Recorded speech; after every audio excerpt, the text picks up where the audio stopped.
Hey cute people, it's A with something totally different from what I normally would want to do, but I really want to do this right here, right now, right here. When I was younger, I'm not sure where I got the idea from, if I knew someone who had a library in their house or watching too much television and I wanted a library in my house, but I always wanted a library in my house. I've always read anything I can get my hands on. I'm pretty much the same way. I don't read as much as I used to. My mother used to read, and I think that's where I got it from. I used to read a lot, but my kids don't read, so I don't know about that. If you read to your kids, they'll become readers. That's not really necessarily true. They're not going to be readers. They're not going to be readers. My mother used to read a lot of books, read to me and my sister, and I read a lot of books and read to my kids. But well, anyway, enough of that. This is the book that I wanted to show you guys for the longest time. This is one of the books that pretty much changed my thought pattern about some things, and I hope it does the same for you, because I've got to show it to you guys.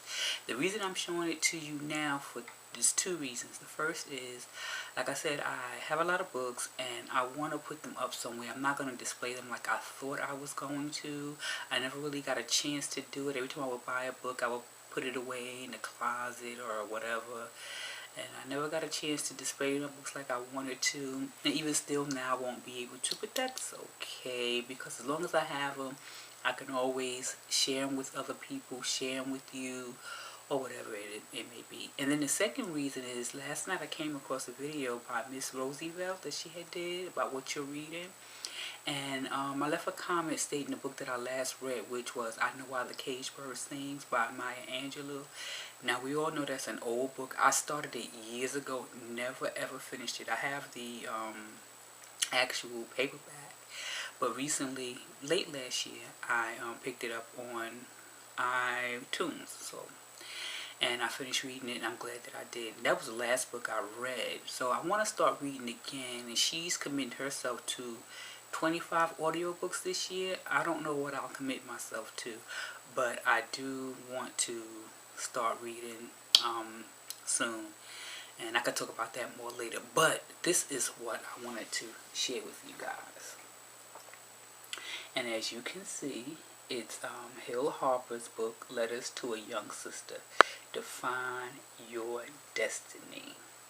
And as you can see, there's a foreword by Gabrielle Union. Now, the reason why I bought this book out of my little stash, I got a stash of everything, right, is because I had to share this book with you guys before I put it away, never to be seen for years or however long it may be. But the reason why I wanted to share this book is because young women everywhere, no matter what age, even some old doll babies too now, can benefit from this book. So if you're a young woman, have a young woman in your life, whether she's your daughter, your niece, your granddaughter, your neighbor next door, your goddaughter, whoever, pick this book up, read it, and then pass it along to her. If you don't have anyone that's close to you, you know someone who has a daughter in their life, pick up this book.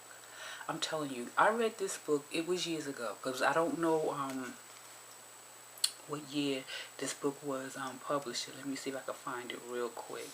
But I read this book a long time ago, and the reason I picked it up is because I was really looking for letters to a young brother, because I have mostly males in my life.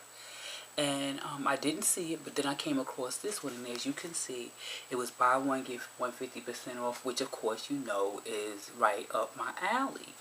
And this book here, real quick, it's a winner of the NAACP Image Awards, which it should be. Real quick, this book is exactly what it says. He's writing letters to a young woman. That could be anybody. She asks him questions, and he gets other women in his life to answer, such as Michelle Obama, Shania Latham, Chanel Imam, Tatiana Ali, Ruby Dee's in here answering the question from a young lady. He even talks about some of the things that young men may want from a young lady, things that you may not be able to discuss or think you don't have to, which you should, as a mother, father, guardian, whoever. You should definitely be talking to your young girls about certain things, and sometimes you don't. And I think that's because people always assume that people will know things, but you don't know. As a young person, someone has to tell you. You may not act on it right away, but trust me, and I'm sure you'll agree if you're my age or around my age, you know that even now today, myself, I can go back to things that my mother told me, or I'll be in a situation and something my mother told me or something that I heard from someone will come to my cerebellum, that's head, brain, and I'll make a different choice than I may have made if I hadn't had that person in my thought or in the back of my mind. But that's exactly what it is. This is a great book, I'm telling you. I mean, Eve here also, and he writes the letter to the young lady, and he talks about various different things in his life and how it may affect a woman that he knew, or how a woman that he knew affected him. Then the young lady will send him a question or state something that's going on in her life, and that's when he'll get someone who's important in his life, a lady, woman, female, to answer the question. So one of the questions is the young lady sends him a message, and she says that, Hill, why does it seem like life is so much harder for girls? Well, he writes a little bit of something to her in the email back to her. And then he said, I have somebody who can answer it better. So then he gave it to Eve, and then she writes something to the young lady. And that's pretty much how the book goes on. And it talks about all kinds of things. And like I said, he also writes a letter himself where he titles it Dear Young Sister, and that's how he starts it. Now, even though it says sister, this book is not just for black females. You could be French, Spanish, any color, race, creed, or anything. As long as you are a female, this book is for you. I'm telling you, I am so glad that I came across it. He talks about personal stories. He gives guidance. He gives encouragement to young women. I could just imagine what letters to a young brother would be like. But I never really did get back to it. And as you know, he has something for couples, and I think he was going to come up with something about finances also.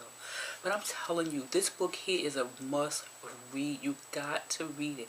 I read this book. That's why I can't tell you a lot more about it, because I read it at least 30 years ago. But I was going to put my books away, and before I did that, like I said, I wanted to share it with you guys. But this is just helping a young lady to do just that, to define her destiny. Define your destiny. This is, I'm telling you, you have to read this book, because a lot of people get stuck on what do you say, how do you say it, how do you talk to young women. You don't know, because a lot of times as young women, and I'm sure if you did it, maybe your daughter's doing it too, you internalize things and you think about things and you don't know who to talk to or how to bring it up. And this book here touches on a lot of things: sex, what boys want from girls, how girls can handle it. Some of the young women talk about some of the things that happened to them and how they handle it. He even has a little something in here from my girl Niecy Nash. I guess at the time he didn't know Octavia Spencer, so he couldn't put her in here. But I love Octavia Spencer, and I would have loved to have seen something from her in this book. But I'm gonna tell you for real, Melinda Williams, Kim Porter, I told you Michelle Obama. I mean, how could you go wrong with this book? It's like a big brother talking to a little sister. And sometimes with young women, we need to hear things from books. I'll tell you this about myself. When I was young, I didn't have my mother didn't really talk to me and my sister about things. I think, like a lot of parents, you just assume that wouldn't happen to your kids. My kids won't do that, or they know better. But how I learned a lot of things about how I wanted or what I was not going to do is because I had a lot of older male cousins. Now, they didn't sit and talk to me, but when you sit around them and see how they treat and talk about women, then you be like, I don't want a man to talk or treat me that way. And that's what I mean about when women see certain things, young girls see certain things, they act accordingly. Like I said, I was not going to let no man treat me like how my cousins were treating, but they were older than me. I don't think so. And that's what Hill does in this book. He doesn't talk about how he may have treated somebody, because he's in the book, he comes across as very warm and very caring, and like I said, just wanted to help young women to, you know, have esteem about themselves, to feel good about themselves, and knowing that they don't just have to be out in the street with no goals, no morals, no one who cares about them or understands them. You're not going to get all of that in the book, of course, but Harper really tries, and I'm telling you, mark my word when I tell you, the only reason why I'm showing it to you, because you need to know about this. Like I said, if you are a woman, no matter what age, if you have a girl in your life, buy it for yourself. You read it and then you pass it on to her, and hopefully that'll start the dialogue, and maybe some of these young women will start seeing themselves in a whole total different light. But they won't do that unless they're brought up to think that way, and when they think that way, they'll do better. And maybe we won't see so many young women walking around here 16, 17 years old, pregnant. That was me. I ain't gonna lie, that was my story. But a lot of women don't do well. A lot of women are not very lucky or fortunate. So, you know, you don't want to see young women walking around, you know, not being able to take care of themselves, so they can't take care of their children, not having any goals. Come on, you know, like I said before in another video I did, teach these kids to dream, set goals, work hard, love yourself, and don't let anybody else treat you less than, especially a man. I can go on and on and on, but get this book, read this book, because when you read it, I'm telling you, you're gonna, as an older person, you're gonna think, wow, that is so true. Not one thing in here I think you will ever disagree with, because I mean everything that he has written in this book I A, agree with, and B, would love to share with a young woman who needs what's in this book. Get this book. That's all I have to say.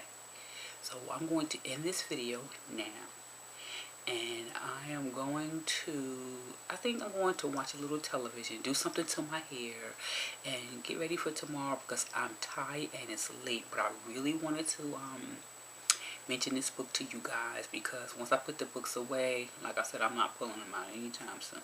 So I want to thank you for stopping by and watching this video, for subscribing to my channel, because I have a lot of subscribers, and I greatly thank you and appreciate that. And hopefully I'll see you in the next video. Hopefully you will pick up and read this book. And if you don't want to read this one, read Letters to a Young Brother, which I'm going to still try to find, because he really impressed me with this book. Because I was thinking, oh, he just want to make money. He won't say, he can't say nothing. He says a lot. He says well. He has help from some women that we know and we trust. Get this book. Like I said, I read it years ago. I don't want to read it again, but I will definitely pass it along. So, share and spread love.